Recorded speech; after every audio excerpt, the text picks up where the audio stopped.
We need a modernized regulation for audiovisual media services and for copyright licensing in particular. The regulation, we think, is a very balanced approach. It helps us because it gives us all the flexibility we need, and it gives us a tool in our hands to make our content available to citizens, to people that are still connected with our countries but live abroad, which is a reality nowadays. The members' turnover, which are in the EBU, is roughly 36 billion euro per year.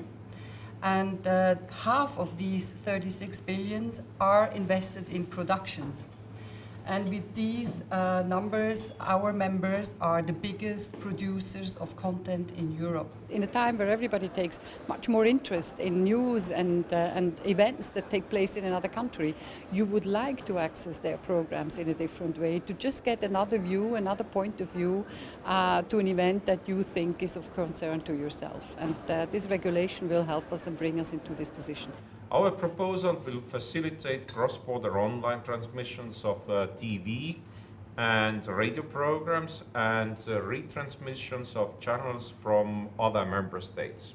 Our aim is to increase volume of the content which will be available cross-border 2 times.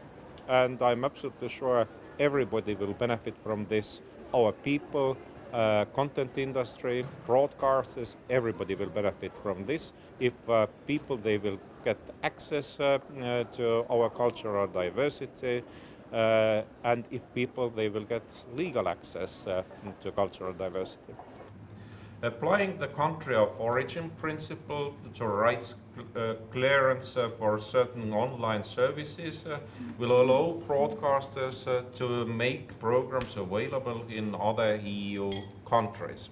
The aims of our proposal are simple: a better choice and access to content online and across country borders, and a fairer and sustainable marketplace for everyone in the digital age.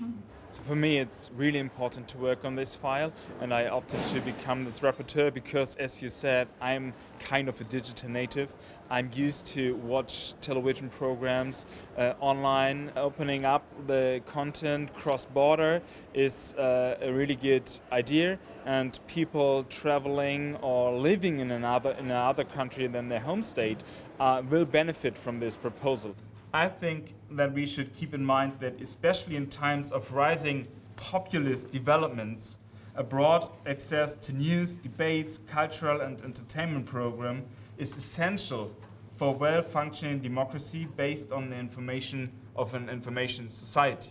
I think it's very important to note that neither the contractual freedom nor the principle of territoriality in film financing are abolished by the proposal.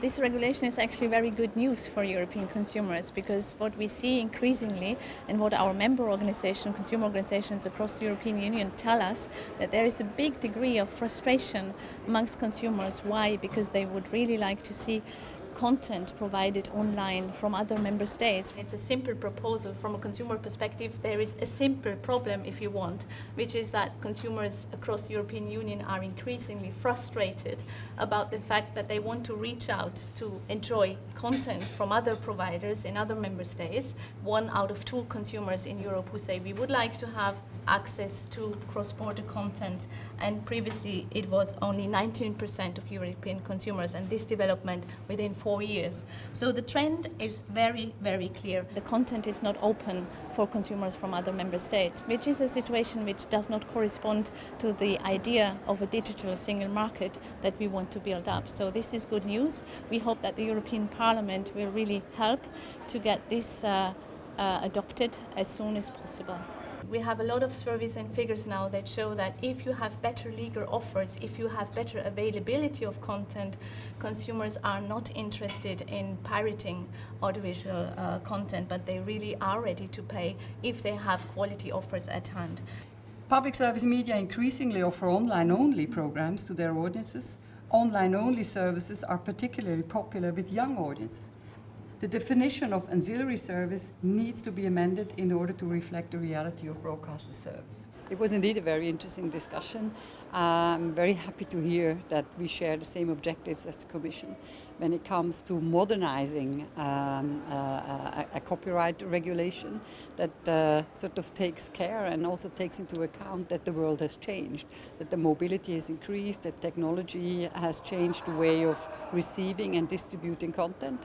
With the right regulatory framework, European public service media can contribute to the digital society and to deliver public value to the citizens. We can do that. One of the core values, besides the independence, of course, of our editorial content and quality of editorial content, is universality, to reach out to citizens.